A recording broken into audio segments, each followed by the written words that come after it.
Hello, all you freedom-loving people. The Trump administration faces 4 lawsuits with the same judge, Judge Boasberg, presiding. What are the chances of that? But Musk and Doge have prevailed in a discovery request. Okay, let's get into it.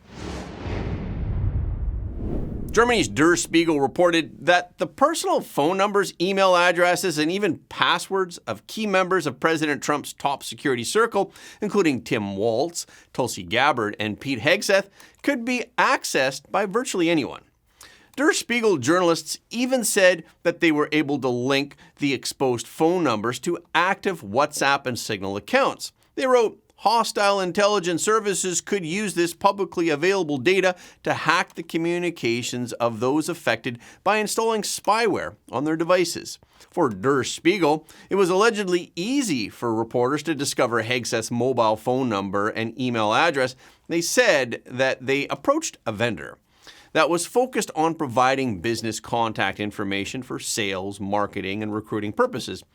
Der Spiegel then allegedly sent the company a link to Hegseth's LinkedIn profile and received a Gmail address and a mobile phone number in return.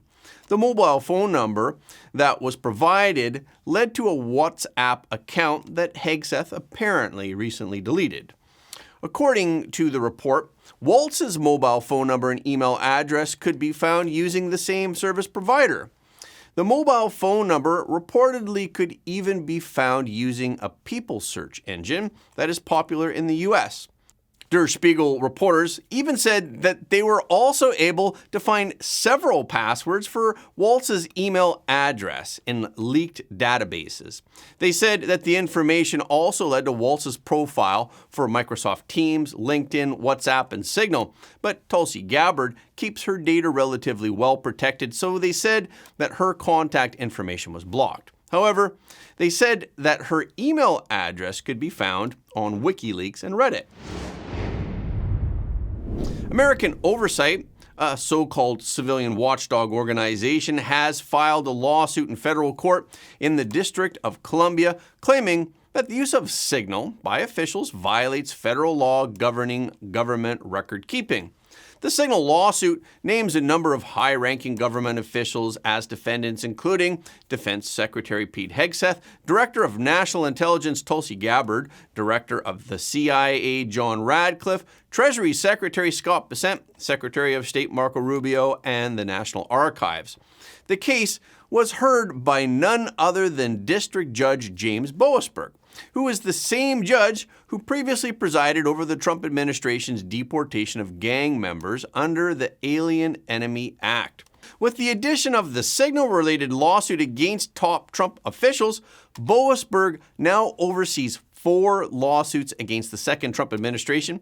President Trump wrote on Thursday, "How disgraceful is it that Judge James Boasberg has just been given a 4th Trump case, something which is statistically impossible." Boasberg seems to be grabbing the Trump cases all to himself. Is there still such a thing as the wheel where the judges are chosen fairly and at random? Boasberg said that he has come to understand that some questions have been raised about how the court assigns cases.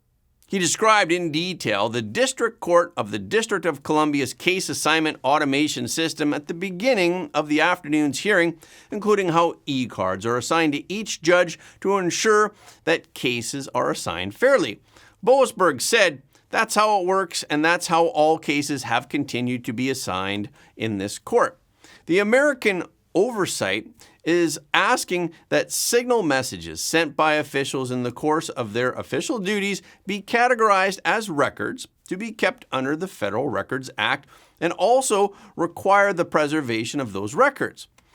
During a brief afternoon hearing, Justice Department Attorney Amber Richer told Boasberg such an order was not necessary because the agencies involved were already taking steps to preserve the records. Richer said, "We are still in the process of working with agencies to determine what records they have, but we are also working with the agencies to preserve whatever records they have." An attorney for the Treasury Department declared that Treasury Secretary Scott Bessent and Bessent's chief of staff had retained all the information that was sent by Walz from March 15th onward. And Attorney General Pam Bondi said at a press conference on Thursday that she would not seek an investigation into the Signal group chat incident. She said that the officials did not discuss any classified information on Signal. And a Pentagon lawyer also submitted a written declaration that the Defense Department was seeking to preserve the records as well. And President Trump has said that officials may not use Signal in the future. A federal appeals court has blocked a court order that was trying to require Elon Musk to turn over records that are tied to the efforts of the Department of Government Efficiency to downsize the government. The appeals court has temporarily blocked a discovery order from U.S. District Judge Tanya Chutkan. Previously, the order from Chutkan would have required Musk and Doge to turn over documents and respond within 21 days to written questions about their role in advising on cuts in certain parts of the federal government. But now, in a ruling that was issued on March 26, the U.S. Court of Appeals for the D.C. District granted an emergency stay of the order from Judge Chutkan. The appeals court ruled that Elon Musk and Doge had satisfied the stringent requirements for a stay, and they showed that they were likely to prevail in their claim. So now the lower court must resolve their motion to dismiss before allowing any discovery in order to proceed. Following the appellate court ruling, Judge Chutkan entered a minute order and she acknowledged the decision. She also canceled a status hearing that was previously scheduled for March 27th. Many lawsuits have challenged the efforts of Doge recently, and Elon Musk even revealed that the Doge team receives death threats daily. During a March 24th White House cabinet meeting, Elon Musk said the Doge team is getting death threats every single day. They're just trying to do the right thing for the American taxpayer and for the American people. And in other news related to the Trump administration, today, Alina Habba was sworn in as the U.S. Attorney for the District of New Jersey. And now he's entrusting me to take care of New Jersey and to take care of crime in New Jersey. And that is the plan. I've been getting swamped with information.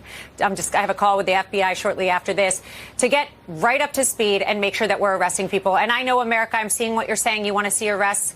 They're coming. I am coming. If you are a criminal in New Jersey, you better watch out, because I am not soft on crime, and I will be taking the president's agenda, but most importantly, the American agenda. It's not political. It's about safety. It's about putting America first, and now New Jersey will be my priority. Also today, Vice President Vance and Mike Waltz visited the Patuxent Space Base in Greenland. This is about shipping lanes. This is about energy. This is about fisheries. And of course, it's about your mission, which is keeping us safe and monitoring space, monitoring our adversaries, and making sure the American people can sleep safely in their homes day in and day out. And President Trump talked to Canadian Prime Minister Mark Carney today. We had a very good conversation. Mark called me today at 10 o'clock.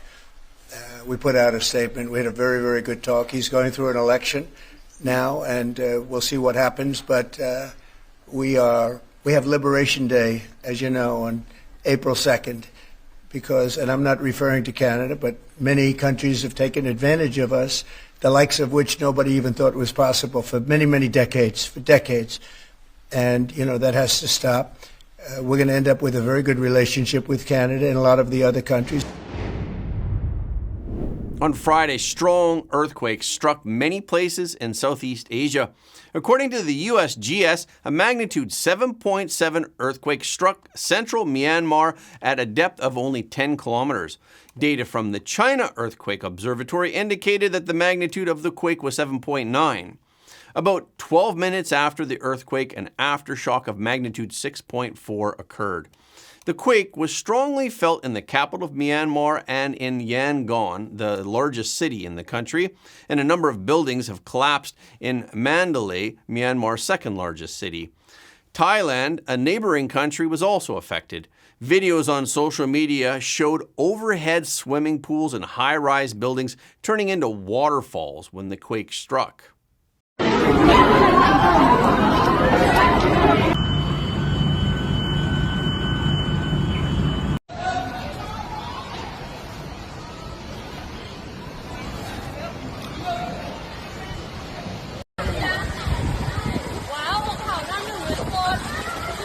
And a skyscraper that was under construction was shaken to its foundation and collapsed. A mushroom cloud of dust and debris swept through the streets of northern Bangkok, sending panicked residents fleeing for their lives. Wait! The whole building collapsed!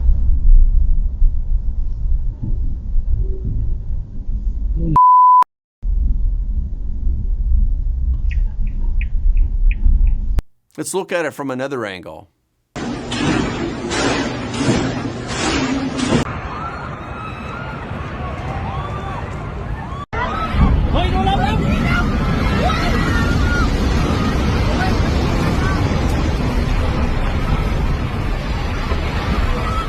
Strong tremors were also felt in neighboring China. Many areas were severely affected by the disaster. Many buildings in Myanmar, including temples and homes, collapsed or tilted. Bridges are bent and deformed. People gathered in the streets, staring helplessly at their homes in ruins in a heartbreaking scene. In their estimates of just how many people may have died in this earthquake, they are saying tens of thousands, in a range from 10,000 to as high as 100,000. And that's not surprising when you're looking at the images there of infrastructure, bridges that have collapsed, buildings that have collapsed right throughout Myanmar itself. At the main airport in the second city in Myanmar, Mandalay, there was scenes of real panic at that airport, with people cowering on the tarmac, and also people running through the terminal building as parts of the ceiling were collapsing down on top of them as well. The Ark of the Covenant, the sacred chest containing the tablets of the Ten Commandments that is recorded in the Bible, has been a mystery since ancient times. However, as reported by the British outlet, the Daily Mail, a recently declassified CIA document has come to light. It reveals that the Ark of the Covenant may have been discovered in 1988, hidden in an underground space somewhere in the Middle East. According to the Old Testament, the Ark of the Covenant was built by the Israelites after they fled Egypt in the 13th century BC. Legend has it that the Ark of the Covenant had magical powers, such as repelling enemies and demonstrating the majesty and power of God. It is said that the Ark of the Covenant was placed in the temple in Jerusalem until 586 BC. When the temple was destroyed by the Babylonians, the Ark of the Covenant mysteriously disappeared. Another version of the Ark of the Covenant's whereabouts states that it was brought to Ethiopia in ancient times by Menelik, the son of King Solomon and the Queen of Sheba. It is now housed in St. Mary's Church in Axum. Even though some British scholars claimed to have witnessed the Ark of the Covenant during World War II, it was later confirmed to be a replica. The Daily Mail reported that a declassified CIA document from the year 2000 has recently come to light. According to the document, the CIA conducted Project Sunstreak in the 1970s and 1980s. The program is a highly classified remote viewing experiment that involves people with coordinate remote viewing abilities to use as an intelligence tool. According to the CIA, coordinate remote viewing is a psychic technique in which a viewer transcends time and space to see or to perceive objects without the viewer being present. In the 1988 experiment, a remote viewer, codenamed 32, was asked to locate the Ark of the Covenant. The session summary of the CIA document reads, "Target is a container. This container has another container inside of it. The target is fashioned of wood, gold, and silver. The target is located somewhere in the Middle East. Individuals in this area were clothed in virtually all white, had black hair and dark eyes. The target is hidden, underground, dark, and wet." The CIA document describes that the remote viewer did not know in advance that the object of the search was the Ark of the Covenant, but accurately depicted the relevant clues. The summary said, "The purpose of the target is to bring a people together. It has something to do with ceremony, memory, homage, the resurrection. There is an aspect of spirituality, information, lessons, and historical knowledge far beyond what we know now. The remote viewer said that the container is protected by entities and can only be opened by those who are authorized to do so. The summary also said this container cannot be opened until the time is deemed correct. The remote viewer also drew pictures depicting white domed mosques, mummies standing in rows, and seraphim, which are winged angels. He listed words such as death, taboo, protection, destruction, suffering, pain, etc., which added to the mystery of the whole incident. And that's a wrap for this episode. Thank you so much for your support of Front Page. Please remember that every like, comment, and share helps more people to see the truth. If you haven't already, please subscribe. And if you have already subscribed, we thank you, but please double check to make sure that you're still subscribed, because some of our audience have reported that they're somehow unsubscribed without their knowledge. We've also heard that some of you don't get notifications of our videos anymore on YouTube. So when you do subscribe on YouTube, please make sure to tap the notification bell as well. Okay, this is our show for today. Thank you so much for tuning in. If you like what you heard today, please don't forget to like this video and share it with your friends and family, because everybody deserves to know the truth.